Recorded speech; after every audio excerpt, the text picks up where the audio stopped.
Season 2 episode 11 start होता है और हम देखते हैं कि कॉम्बो स्ट्रीट पर मैच सेल कर रहा है। उसके पास दो लोग कार में आते हैं और सिर्फ उसके पास देखते हैं। उन्हें कुछ खरीदना नहीं होता। तब कॉम्बो उनको अपनी गन दिखाता है और चले जाने के लिए बोलता है। वो लोग सर्कल लगाते हैं और एक कॉर्नर पर कॉम्बो को ही देखते रहते हैं।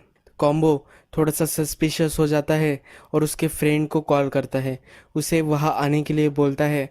और वो बोलता है कि कुछ लोग मुझे सस्पिशियस लग रहे हैं और वो मुझे कुछ कर सकते हैं। एक छोटा लड़का उसे साइकिल से सर्कल भी कर रहा होता है। उसके सामने आकर वो छोटा लड़का थम जाता है और उसे गन से उड़ा देता है। नेक्स्ट सीन में वॉल्टर, स्काइलर और उसके दो डॉक्टर्स, इनसे बात चल रही होती है।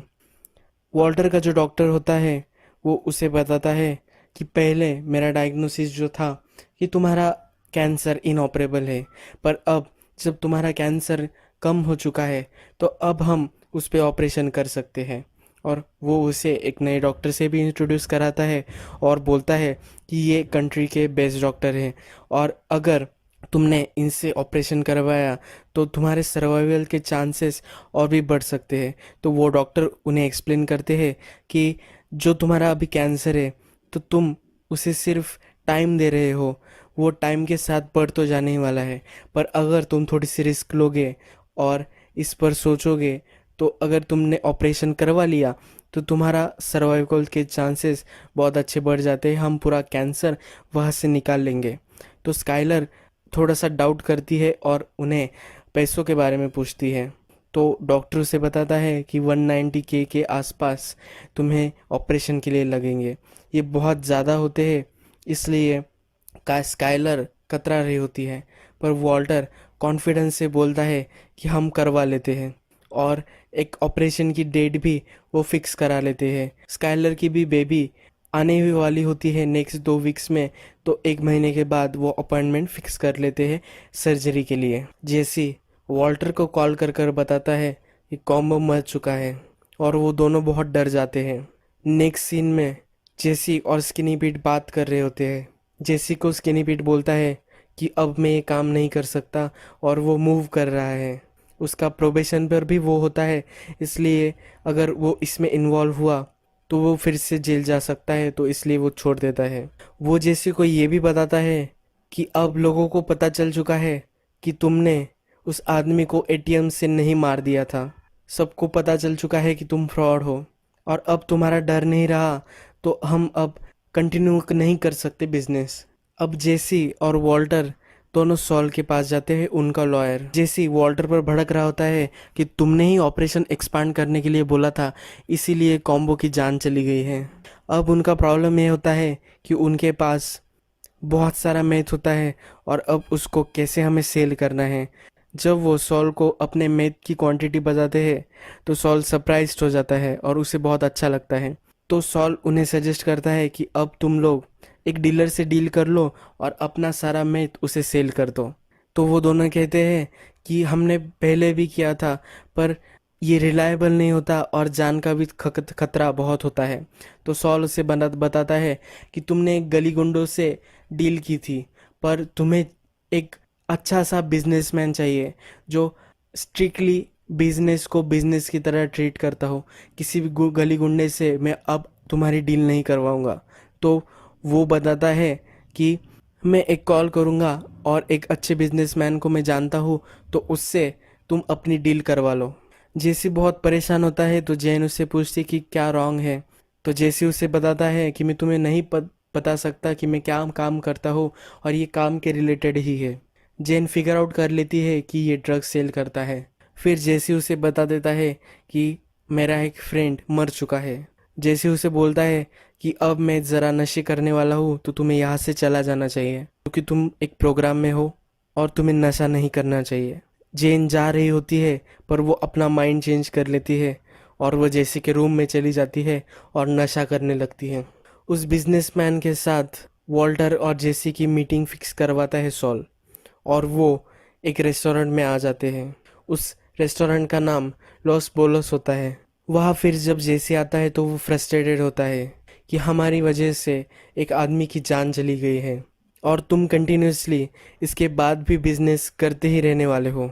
और ये फ्रस्ट्रेशन वो वॉल्टर पर निकालता है और वहाँ से चला जाता है। लॉस पोलोस का मैनेजर आता है और उनको उनके मील की क्वालिटी पूछता है। नेक्स्ट सीन में स्काइलर की सोनोग्राफी चल रही होती है और वॉल्टर ज़रा देर बाद वहाँ आता है।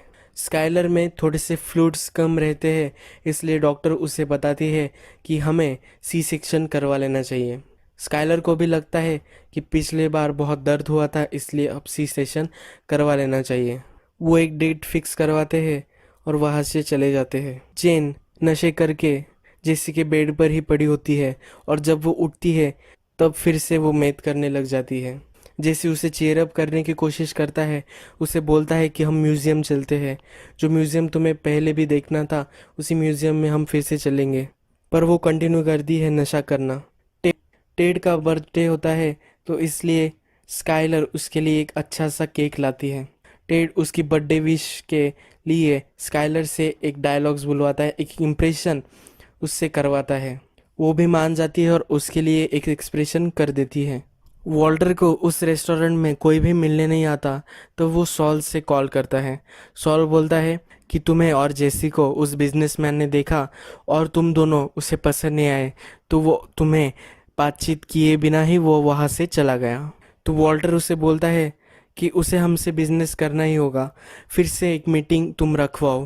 पर सॉल बोलता है कि मैं उसे पर्सनली नहीं जानता, मैं एक बंदे को जानता हूँ, वो उसे जानता है, तो अब उसे तुम पसंद नहीं आए तो हम फिर से उसे कांटेक्ट नहीं कर सकते।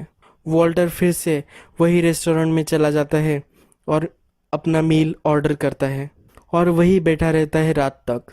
तभी मैनेजर वहाँ फिर से आता है और वॉल्टर उसे बोलता है कि मुझे तुमसे बात करनी है, उसे बैठने के लिए बोलता है।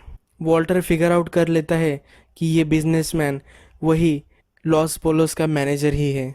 तो वो उससे पूछता है कि क्यों तुम हमसे कल नहीं मिले, क्यों तुमने हमें रिजेक्ट किया। तो वो पहले डिनाई करता है कि वो वही बिजनेसमैन है जिससे वॉल्टर मिलने आया था, पर उसके बाद वो बोलता है कि तुम्हारा पार्टनर नशे कर कर आया था और वो लेट भी आया था, मुझे ऐसे लोगों से बिजनेस नहीं करना है। वॉल्टर उसे बोलता है कि क्या तुमने मेरे प्रोडक्ट की क्वालिटी देखी है, ये एक बेस्ट प्रोडक्ट है और मैं तुम्हें अच्छे से प्रोवाइड कर सकता हूँ, किसी भी मोमेंट पर मैं तुम्हें डिलीवरी दे सकता हूँ। तो वो बिजनेसमैन वॉल्टर से पूछता है कि तुमने क्यों जेसी को अपना पार्टनर बुलाया है। वॉल्टर बोलता है कि वो रिलायबल है और वो मेरी सब सुनता है, इसलिए मैंने उसे मेरा पार्टनर बनाया है। तो वो बिजनेसमैन वॉल्टर को बताता है कि ड्रग एडिक्ट पर तुम कभी भी भरोसा नहीं कर सकते। वॉल्टर उससे पूछता है कि अब हम कांटेक्ट में कैसे रहेंगे। तो वो उसे बोलता है कि मेरे पास तुम्हारा नंबर है और मुझे लगा तो मैं तुमसे कांटेक्ट करूँगा। नेक्स्ट सीन में टेड को स्काइलर एक्सप्लेन कर रही होती है कि जो कंपनी से तुम डील कर रहे हो उस कंपनीज को जो रेवेन्यू आ रहा है उससे ज़रा कम रेवेन्यू इस शीट में रखा हुआ है। तो वो स्काइलर को एक्सप्लेन करने की कोशिश करता है कि कभी कभी कंपनीज देर से रेवेन्यू देते हैं, तो इसलिए थोड़ा सा कम मैं पहले डाल देता हूँ और फिर जब अच्छा से रेवेन्यू आता है तब वो फिर से उसमें मेंटेन हो जाता है। तो स्काइलर उसे बोलती है कि मैंने सब चेक किया है और मुझे जो लॉस्ट रेवेन्यू था वो कभी भी नहीं मिला और ये बहुत बड़ा फ्रॉड है, मिलियंस में ये फ्रॉड हो चुका है। टेड की चोरी पकड़ी जाने पर वो स्काइलर को बोलता है कि ये कंपनी बहुत ही लॉस में है और इसलिए मैं इस कंपनी को ही टिकाने की कोशिश कर रहा हूँ। ये मेरे फादर की लेगेसी है, इसलिए थोड़े से बैड ईयर आ गए हैं पर फिर भी इस कंपनी को मैं फिर से ऊपर ले जाना चाहता हूँ, इसलिए मैंने ये सब किया है। स्काइलर उससे बोलती है कि ये गवर्नमेंट अलाउड नहीं करता और इसलिए लोग जेल में भी जाते हैं।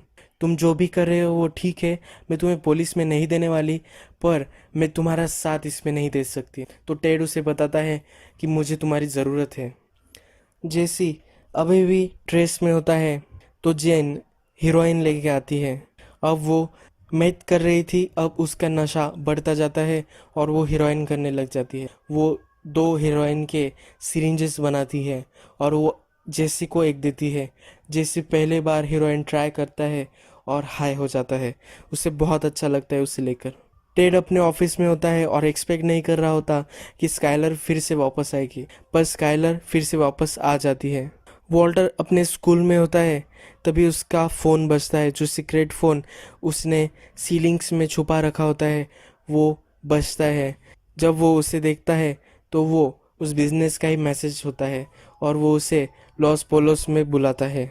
वहाँ जब वो देखता है तो वो बिजनेसमैन वहाँ अवेलेबल नहीं होता, पर वो जब जा रहा होता है तभी उसका एक आदमी उसे मैसेज देता है कि 1 घंटे में 1.2 मिलियन के लिए तुम्हें सब डिलीवरी देनी होगी एक जगह पे। तो वॉल्टर जल्दी जल्दी जेसी को कॉल करता है, पर जेसी नशे कर कर पड़ा हुआ होता है तो वो कॉल नहीं उठाता। तो वॉल्टर फास्टली अपनी गाड़ी से जेसी के घर पर पहुंच जाता है। जेसी दरवाज़ा नहीं खोलता तो वॉल्टर बैक डोर से जाता है और दरवाज़ा किक कर देता है, दरवाज़ा तोड़ देता है और अंदर चला जाता है। जेसी के मुंह पर पानी डालता है क्योंकि जेसी उठ नहीं रहा होता है। जेसी से पूछता है कि सब मेथ का है। जेसी उसे किचन के सिंक के अंदर है ऐसा बोलता है। वॉल्टर जाता है और सब मेथ निकाल लेता है। तभी स्काइलर को भी पेन स्टार्ट हो जाता है और उसकी डिलीवरी होने वाली होती है, पर अब उसे ड्रग देने जाना है, इसलिए वो स्काइलर की डिलीवरी पर नहीं जा सकता। उसे मैसेज आता है कि डिलीवरी हो चुकी है और उसे बहुत खुशी होती है और वो ड्रग्स देने चला जाता है। यही ये एपिसोड ख़त्म हो जाता है।